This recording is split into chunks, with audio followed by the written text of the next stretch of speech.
हाँ, जब तक तुम अपनी तदबीर हिसाब लगा रहे 100 रुपए बचा लूं भाई, कल इससे कोरमा बनना है, कीमा लाऊंगा 100 रुपए का और मुंह पे हाथ मार के खाऊंगा। लाया खरीद के, पक भी गया, अल्लाह ने पेट खराब कर दिया। अब टुक टुक देखते आ, ले भी आया, पक भी गया, खा नहीं सकते। अल्लाह कहता देख ये मेरी पावर है, हम अगर चाहे तो तेरे हाथ में कभी तेरे मुंह में नहीं जाने दे सकते। जी बेशक, हाथ में भी। और कहता जो हम पे भरोसा करता है ना, हम उसे वहां से देते जहां से वो सोच भी नहीं सकता। जी बेशक बेशक, सोच भी नहीं सकता है। इसलिए मेरी गुजारिश है जहां जरूरत है वहां इन्वेस्ट करो बेशक। लेकिन आज सबसे बड़ा तो दबंग वही है ना जो सबसे ज्यादा इमाम को डरा के रखे। और इमामों से भी हाथ जोड़ के गुजारिश है, प्रधान आ जा तो सराहना ना छोड़ा करो, तुम इमाम हो। हाँ, ये भी मामलात खराब है। प्रधान आ गए तो जगह छोड़ दी, कोई गरीब आ गया तो हिलने ही तैयार नहीं। अपना भी समझो एक ही सफ में खड़े हो गए महमूद अयाज, ना कोई बंदा रहा ना कोई बंदा नवाज। प्रधान भी है खड़ा हो लाइन से, कौन है तू? मैं वो हूं जो गांव का प्रधान है, मैं मुखिया हूं, मैं जमींदार हूं। होगा तू, मैं मस्जिद का इमाम हूं। तेरी रसाई कहां तक है? थाने तक। मेरी रसाई खुदा तक है। तू थाने कब जाता है? जब दलाली का नंबर हो। मैं खुदा तक कब जाता हूं? दिन में 5 बार लेके जाता हूं। जी जी, पावर देख अपनी, और तू भी डट के खड़ा हो। अगर कोई कहे इमामत करनी है मेरी सुननी है, छोड़ दे मुसल्ला, कह देना। भूखे रह सकते हैं, इज्जत के सौदे नहीं कर सकते। और कई लोग ना इस चीज को इनकिसारी कह देते हैं, ये बड़ी आजिज़ी है। ये आजिज़ी नहीं है, चापलूसी है। तेरे पास वो चीज है जिसके बदले में दुनिया की कोई दौलत नहीं लग सकती। रब ने तेरे सीने में कुरान दिया है, इसकी बदल में कोई शय नहीं हो सकती है। बैठ डट के बता दुनिया को तू कौन है, बताना। हाँ, जो 4 लाइनें इंग्लिश में याद करते लोग उसके आगे खड़े होकर सल्यूट मारते। तूने तो 30 पारे कुरान के सीने में सजा रखे, लेकिन हम उसकी इज्जत नहीं करते। आगे लोटा ना हुआ, ये सपना बिछी, निकालो इन्हें। 5 मिनट लेट थे फजर में, इमाम 5 मिनट लेट हो जा तो इमामत से हटा दिया जाता है। तेरा बेटा 5 महीने से मस्जिद में नहीं आया, तुझे निकाला किसी ने मस्जिद से? नमाज तो सब पे ही फर्ज है ना, ये इमाम पे ही फर्ज है भाई। बोलो, ये नौजवान लोग डर रहे हैं क्या? मैं नहीं कहूंगा, सब पे फर्ज है। सब पे फर्ज है ना नमाज, सब पे ही फर्ज है ना। तो ये जो सुबह सुबह जाके इमाम की खाट उल्टी करते हैं, इनकी जिम्मेदारी है घर से निकले तो बेटों की खाट उल्टी पहले करें, उनका हाथ पकड़ के मस्जिद में लाओ। अपने लल्ला को चादर उड़ाते हो, इमाम की चादर खींचते हो, फिर कहते हो निकालो ही नहीं। मैं एक मशवरा दे के जाऊंगा, आपकी वो तो मर्जी है, कोई भी कैसे करे। मैं नहीं जानता आपके यहाँ का हिसाब कैसा है। मस्जिद अच्छी है तो यकीन है कि लोग भी अच्छे होंगे। जी जी, हाँ, मैं सोचता हूँ मस्जिद देखी तो मुझे लगा लोग भी अच्छे होंगे। लेकिन एक फ्री में मशवरा दे रहा हूँ, इमाम को निकालने की जिम्मेदारी अपने सर मत ले लेना, वरना हो सकता पूरी जिंदगी आपको भटकना पड़े। कभी किसी आलिम की बद्दुआ मत लेना, वरना खैरियत नहीं। कोशिश ये करना, माना के हाफिज तेरा भतीजा है, चचा है, भाई है, बेटा है, उसे अपना बेटा ना समझ, मुस्तफा का वारिस समझ के उसकी इज्जत किया करो। अल्लाह तुम्हें उसका सवाब अता फरमाए। तो मैं ये कह रहा था, जहां जिस शय की जरूरत है वहां वो लगाओ। आज हमारे मदरसों की तनख्वाहें मुदर्रिसों की नहीं गई, वहां कोई पैसा देने नहीं जाता, और गोला के नाक तक भरी पड़ी है। नोटबंदी हुई ना तो बोरियों में से गले हुए नोट निकल रहे थे, करेंसी गला दी कई कई करोड़ों रुपए की। अगर वही पैसा मदरसे वालों पे होता तो कितने कुरान वाले पैदा होते, कितने हदीस वाले होते, कितने तजवीद वाले होते, कितने तफसीर वाले होते। खुदा की कसम हर घर में कुरान का दरख्त लगा होता। इसलिए जहां जरूरत है वहीं पे पैसा लगाइए, अपने बच्चों को आगे बढ़ाइए। कमेटी वालों, जलसे के साथ साथ हमें बस्ती भी देखनी है, हमें हुजूर की उम्मत के गरीब भी देखने हैं, हमें बेटियां भी देखनी है, अपनी सोसाइटी को भी आगे बढ़ाना है। अगर जरूरत पड़ी तो स्कूल भी देंगे, जरूरत पड़ी तो कौम के लिए अस्पताल भी बनवाएंगे। कोशिश ये करेंगे जो गरीब लोग हैं हुजूर की उम्मत के, उन्हें मुस्तफा के नाम पे फ्री दवाएं मिलनी चाहिए। करेंगे नहीं, लेकिन करते नहीं लोग, सारा पैसा एडवांस रखते हैं। अल्लाह कहता रख, कितना रखेगा? एक फोड़ा निकालूंगा भेजे में, एक ऑपरेशन 10 लाख का बैठाऊंगा, दूसरा कमर में निकालूंगा 20 लाख का ऑपरेशन, वो 4 फोड़ों में तुझे रोड पे ले आऊंगा। वो कहता है यही दौलत गरीबों पे लुटा, फिर देख मैं तुझे मौत भी ऐसी दूंगा कि तुझे मरते वक्त मौत का एहसास नहीं होने दूंगा। सौदे तो करो रब से यार, सौदे तो करो। इसलिए मेरी गुजारिश है, आप अपने पैसे को भलाई की जगह लगाइए, जरूरतमंदों पे खर्च कीजिए, जो जरूरतमंद नजर आए उन पे पैसा खर्च करें। अल्लाह ताला हमारी कौम को दिन दूनी रात चौगुनी तरक्की अता फरमाए। और एक बात बता दूं, जब भी हुजूर पे दुरूद पढ़ने की बारी आए ना, कंजूसी नहीं करनी। क्या नहीं करनी है? कंजूसी। क्या नहीं करनी है? कंजूसी। कंजूसी समझते हैं ना जी?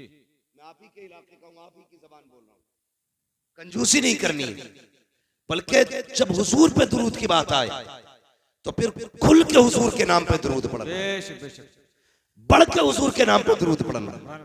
आपको लंगर भी खाना, कितनी डेगे बनती हैं? कई बनती हैं खिचड़े की, 4-5 डेगे बनती। जी अल्लाह सलामत रखे। और हमारा तो अकीदा ये इन लंगरों पे हमारी नस्लों के गुजारे। बरेली से आवाज आती है, तेरे टुकड़ों पे पले गैर की ठोकर पे न डाल, झिड़कियां खाए कहां छोड़ के सदका तेरा। तो बच्चों की आदत डालिए दुरूद पढ़ने की। ये जो चुप रह गए ना, इनके बाप ने दुरूद पढ़ना नहीं सिखाया था। ये जो खामोश रहे दुरूद के मौके पर, इनको पढ़ना नहीं सिखाया था। तुम जानते हो दुरूद पाक की बरकत कितनी अहम है। कभी सोच भी लिया करो, अपने बच्चों को दुरूद का आदी बनाओ। अगर बच्चा स्कूल जाए, ड्रेस में देर होती है, माँ कहती ले बेटे ये रहा मोबाइल, थोड़ी देर गेम खेल, अभी नाश्ता बना के लाती हूँ, अभी पराठा बना के लाती हूँ, अभी ड्रेस उठा के लाती हूँ, अभी तेरे जूते लेके आ रही हूँ। बच्चों के हाथ में मोबाइल दे के जाते हो। अपने बच्चों से कहो बेटे नाश्ते में 10 मिनट लगेंगे, 10 मिनट तक मुस्तफा पे दुरूद पढ़ना शुरू कर दो। तुम्हारे बच्चे 10 मिनट दुरूद पढ़ेंगे। दावे के साथ कहता हूँ, और यार सुनो तो सही, रोज जब तुम्हारे बच्चे हुजूर पे 10 बार दुरूद पढ़ेंगे, किसी दिन तो हुजूर पूछेंगे ये किसका बेटा है जो रोज दुरूद पढ़ता है, ये किसका लाल है जो रोज मुझे सलाम भेजता है, ये किसका बेटा है जिसने मुझ पे दुरूद भेजा है। कोई कहेगा आरिफ का बेटा है, कोई कहेगा अकिल का बेटा है, कोई कहेगा अब्दुल रऊफ का बेटा है, फरिश्ते कहेंगे अब्दुल रहमान का बेटा है। खुदा की कसम, उनकी बारगाह में अगर तेरा नाम आ जाएगा, समझ लेना बेड़ा पार हो जाएगा। इसलिए आदि बनाओ बच्चों को।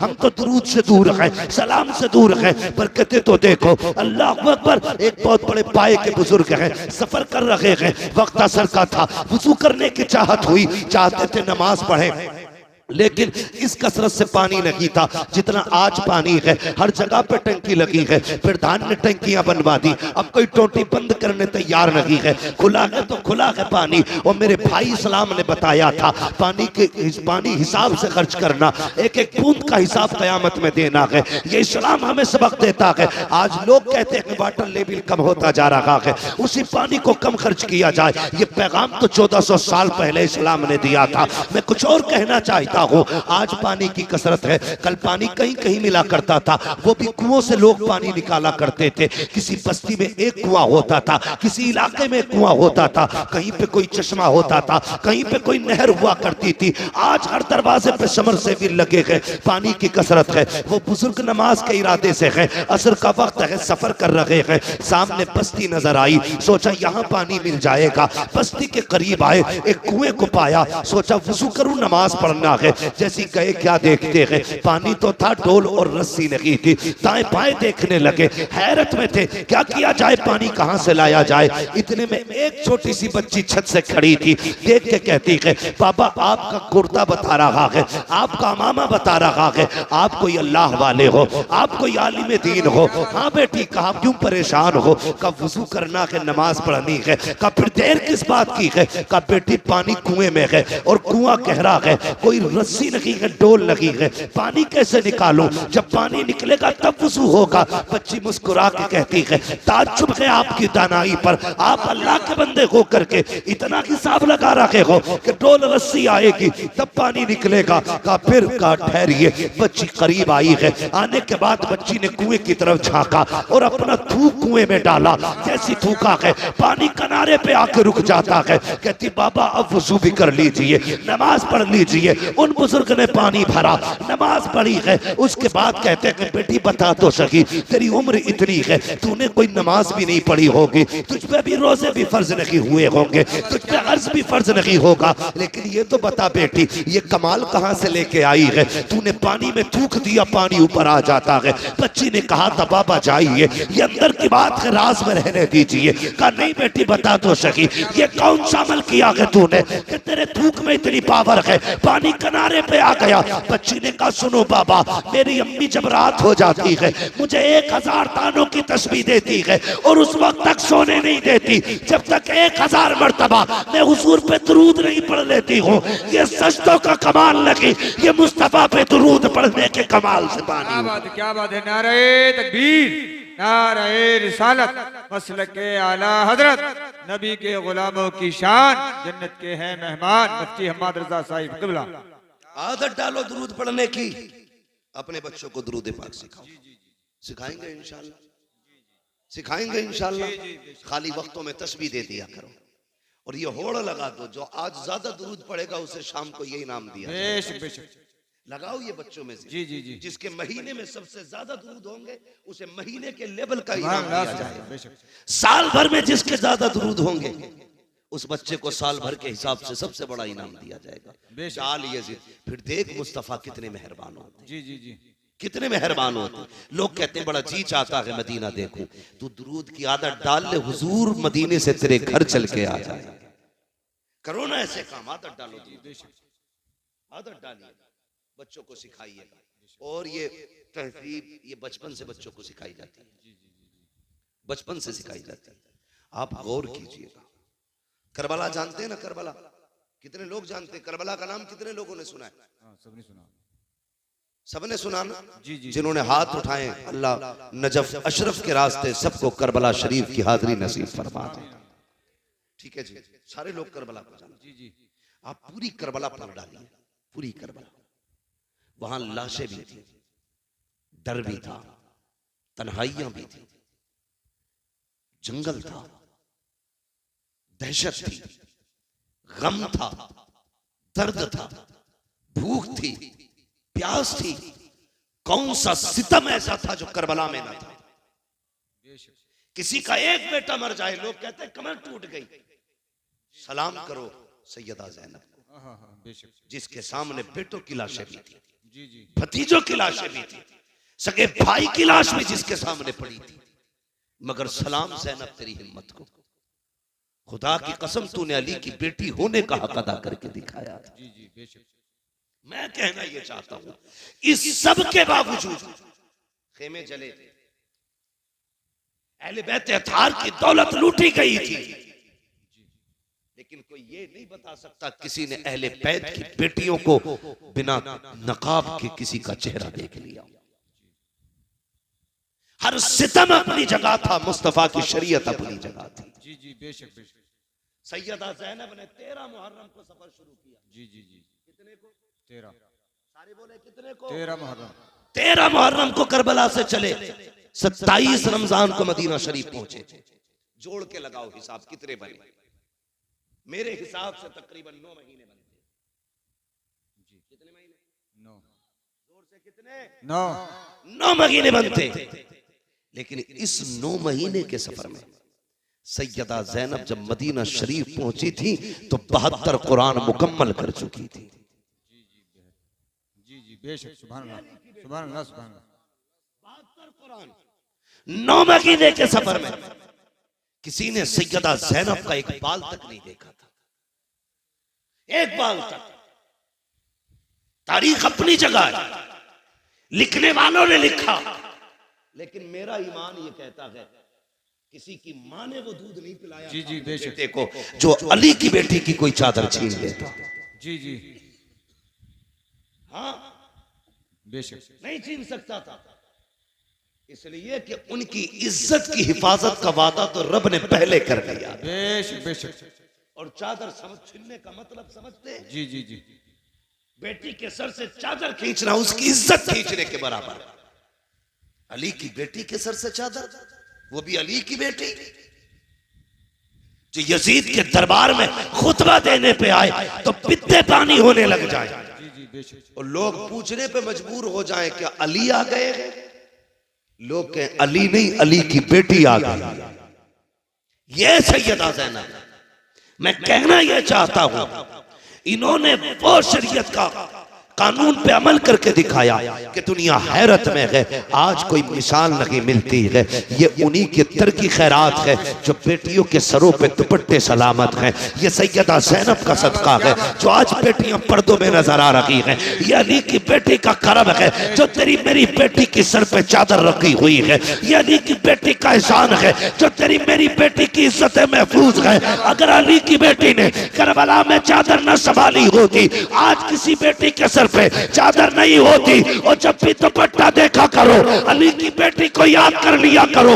मैं तो ये कहता हूँ, बचा के कूफे से आबिद को लेके आई है, कमर पे 12 इमामत उठा के लाई है। अली की बेटी को झुककर सलाम कर इस्लाम तेरी अमानत घर तक बचा के लाई है। नारे तकबीर, नारे रिसालत, मसलके आला हजरत सरकार के घराने की शान, जन्नत के हैं मेहमान मुफ्ती हम्माद रजा साहिब क़िबला। आखिरी बात, आखिरी बात, 10 मुहर्रम शरीफ आती है बेशक।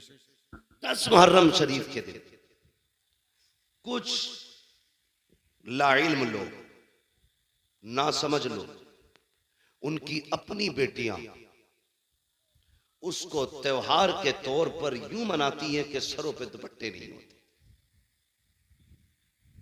बुरा ना मानो, ये हमारे ही घर की बात है। अगर मैं नहीं कहूंगा तो आपसे कौन कहेगा? बेशक। मैं सिर्फ आपकी वाहवाह के लिए मैं मुंह बंद करके यहां से चला जाऊंगा। आप तो फिर वहीं रह जाएंगे ना जहां थे। मैं बताना चाहता हूं, 10 मुहर्रम को अली की बेटियों ने पर्दा करके दिखाया है। बेशक। हमारी बेटियों ने दुपट्टे उतार दिए। बताइए, अगर मुहर्रम के नाम पे हमारी बेटियां दुपट्टे उतार के मेले में आ गई तो कयामत में सैयदा ज़ैनब को कौन सा मुंह दिखाएंगे हम? बेशक। खुद फैसले करें। और तुम्हें बताऊं हया क्या थी अली के घर की? जी। मैंने कहा आखिरी बात है, यजीद के दरबार में अली की बेटियां पहुंची, सुबह से शाम तक खड़ी रह गई हजरत ज़ैनब और हजरत सकीना यजीद के दरबार में, सुबह से शाम तक। जब उस यजीद कुत्ते का,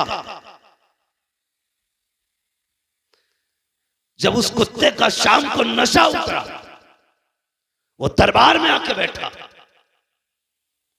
और उसे पता चला अली की बेटियां आई हुई है। वो हुकूमत के नशे में था, औकात भूल बैठे। कहता इनके चेहरे दिखाए जाएं। हजरत फिजा आगे बढ़ी, कहने लगी कुत्ते हद में रहे, अली की बेटियां हैं, कयामत आ सकती है, किसी गैर महरम के आगे ये चेहरे नहीं खोल सकती है। ये हजरत फिजा ने कहा कि कयामत आ सकती है, लेकिन अली की बेटियों की सर की चादर नहीं हटाई जा सकती। पूछ, तुझे क्या पूछना? कहा मुझे इनके नाम पूछने। अल्लाह अकबर। कहा सबके नाम मैं बताऊंगा।